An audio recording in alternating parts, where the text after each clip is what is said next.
Bueno, esto que acabamos de escuchar del Evangelio nos puede parecer como un cuentito. Y cuando nosotros escuchamos un cuentito o un cuento, vamos a ponerle el más conocido, ¿sí? Caperucita.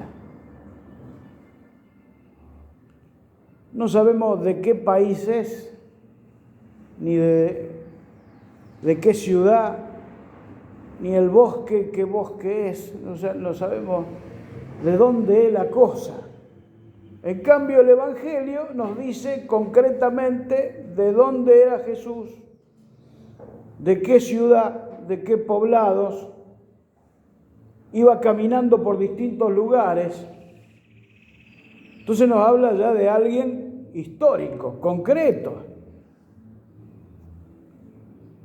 Es decir, lo de Jesús no es un cuento, es algo que pasó, histórico.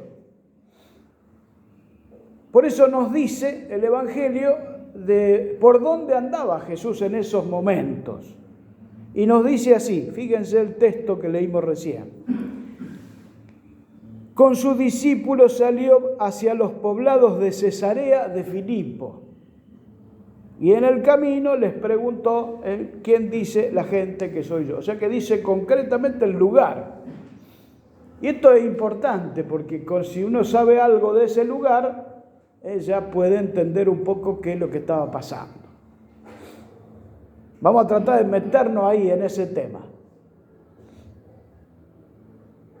Jesús estaba fuera del territorio de Israel. O sea, estaba en un lugar donde no había israelitas, sino que vivía otra gente. El lugar se llamaba así, Cesarea de Filipo. Y vamos a tratar de ver qué significa eso.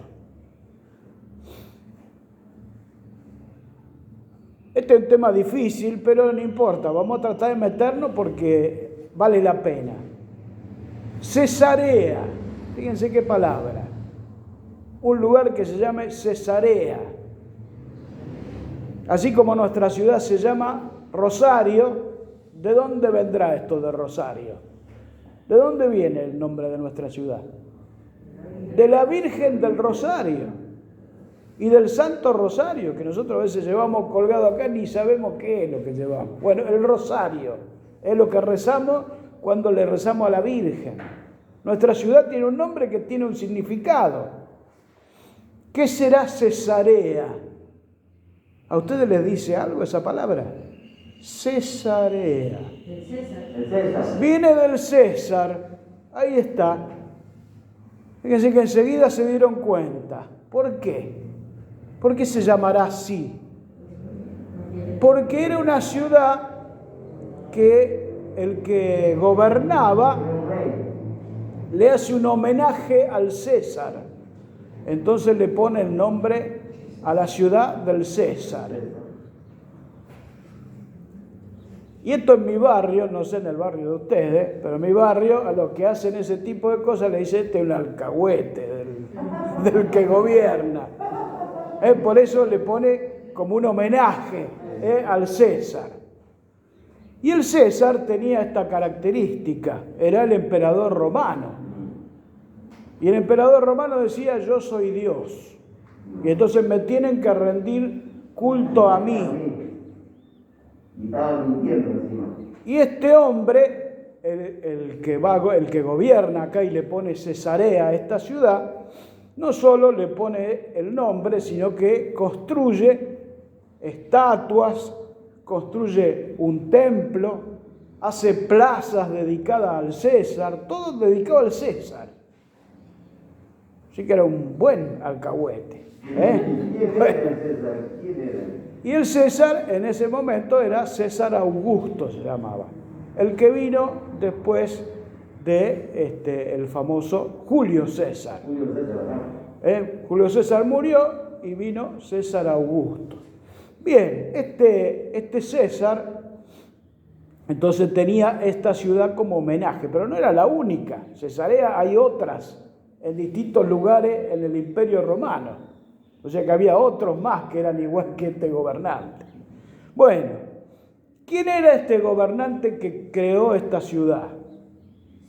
Era uno de los hermanos Herodes, que era hijo de Herodes el Grande, el primero de los Herodes, que va a ser el que va a perseguir a los niños para matarlos cuando nació Jesús. Este es el hijo, uno de los hijos. Y el lugar donde vivía Jesús, ¿saben ustedes cómo se llamaba el lugar donde vivía Jesús? Nazaret. En Nazaret gobernaba el otro hijo de Herodes el Grande.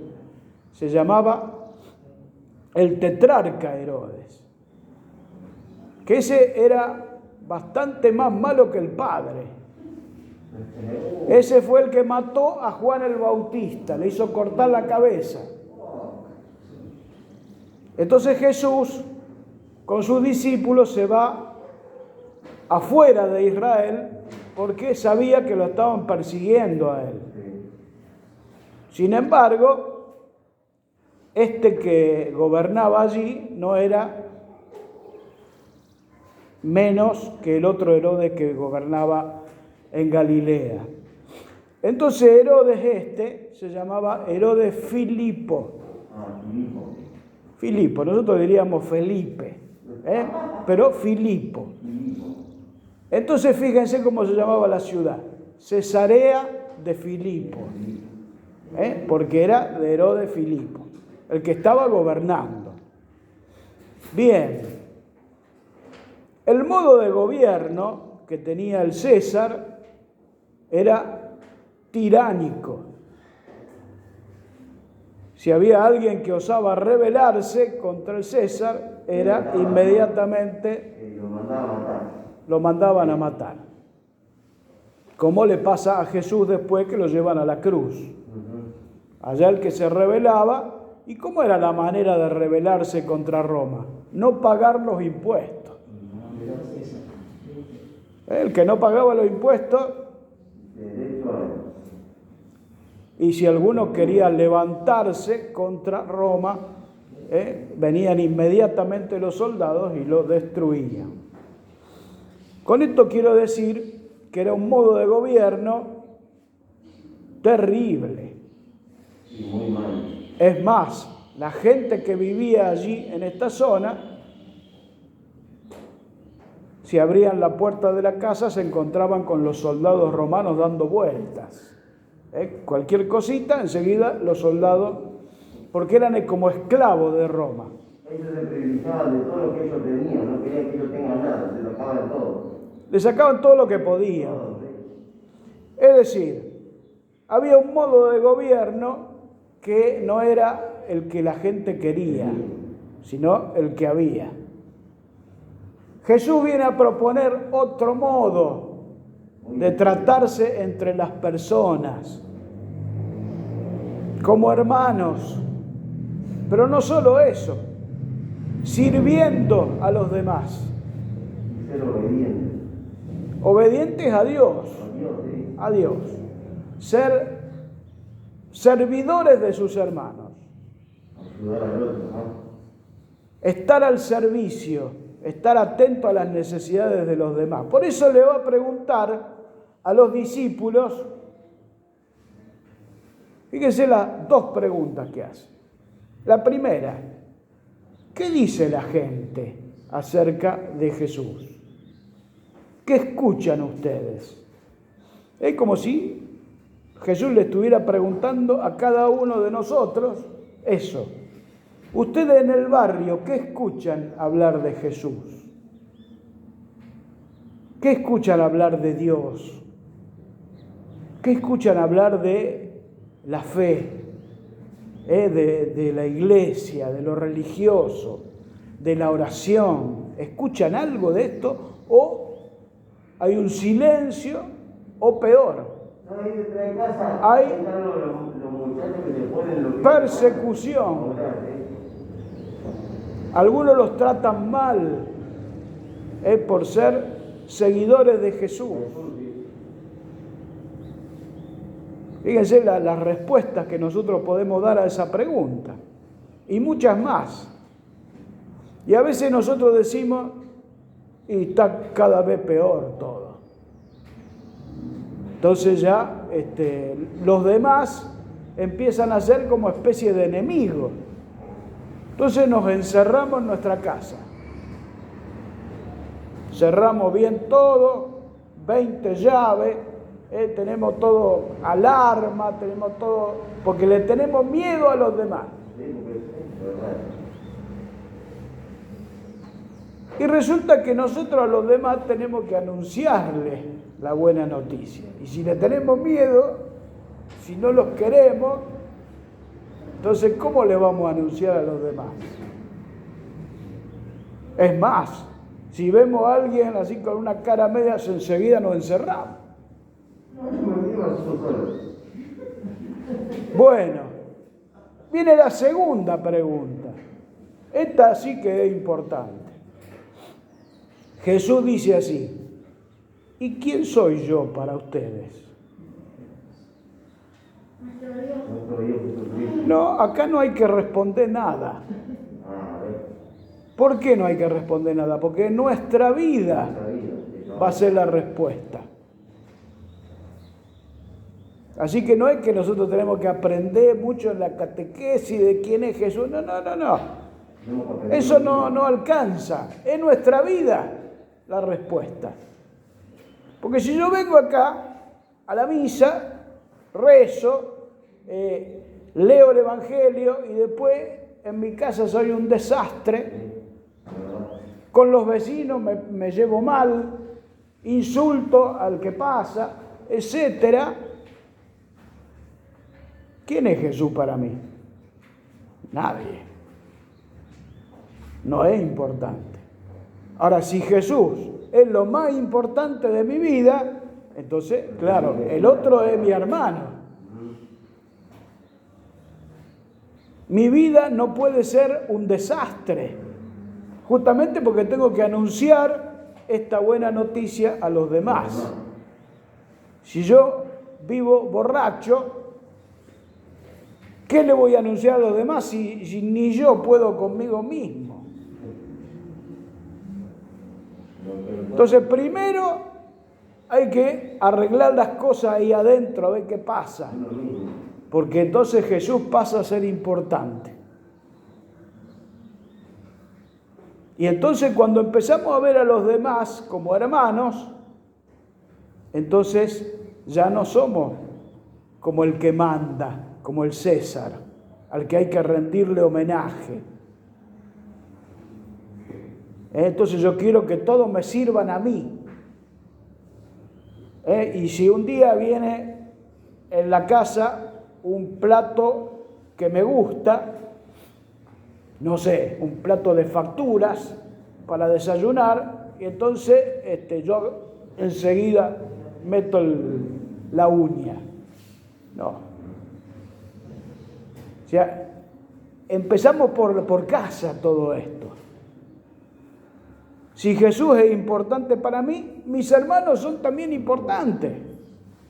Entonces, estoy para servir, no para servirme a mí mismo. Es como que hay un cambio. Entonces, ¿quién es Jesús para mí? ¿Qué pregunta? Que como decía San Agustín, esta pregunta se responde con la vida. De acuerdo a como yo sea en la vida, entonces Jesús es importante para mí o no. Yo ahora puedo decir, Jesús es el Hijo de Dios. Jesús es el Señor. Jesús es mi jefe, mi guía. Pero si mi vida va por otro lado, entonces no es verdad la respuesta que di. Tiene que ser la misma que estoy diciendo. ¿Jesús es importante para ustedes? ¿Sí o no? Sí. lo más importante. Lo más importante. Y entonces nosotros tenemos que vivir de acuerdo a eso que estamos diciendo. Así que fíjense cómo decía esto el Evangelio. Hoy ustedes hablaron de la semilla que cae en la tierra, ¿sí o no? Bueno, esa semilla que escuchamos recién está cayendo en nosotros, en nuestra vida. Si va a dar frutos, extraordinario. Ahora, si cae entre piedras, si cae en el borde del camino, si cae ¿dónde más? Si cae entre espinas, y bueno, va a ser un desastre, no va a dar nada. En cambio, si cae en tierra fértil, y nuestro corazón es así, tierra fértil, va a dar mucho fruto. Extraordinario. Así que damos gracias a Dios por todo esto que nos está enseñando. Bueno, muy bien, nos vamos a poner de pie.